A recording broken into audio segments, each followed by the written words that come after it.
欢迎大家又回来我的频道。今天要给大家分享的是颜值与实力并存的蘑菇头造型抹茶蜜红豆麦芬。黄油室温软化以后，加入细砂糖，用电动打蛋器搅打至蓬松发白，然后逐个添加3个鸡蛋，每一次都要彻底搅打均匀以后，才加入下一个，筛入所有的粉类，用橡皮刮刀搅拌均匀，加入牛奶，继续用橡皮刮刀拌匀，再拌入蜜红豆。这个蜜红豆的做法我之前也有分享过。如果是做常规的造型，那么把面糊挤入模具9至10分满就可以。但是如果要做蘑菇头的造型，就要把面糊填入模具11甚至12分满。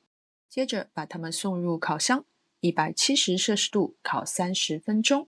出炉以后，可以在蛋糕的中心处插入竹签，拔出竹签，没有面糊粘连，就证明完全烤熟了。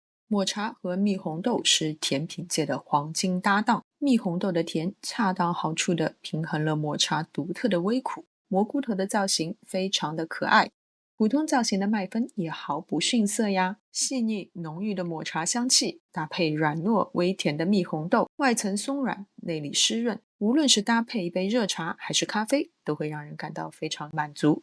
好了，今天的视频就到这边，非常感谢大家的观看，我们下次再见。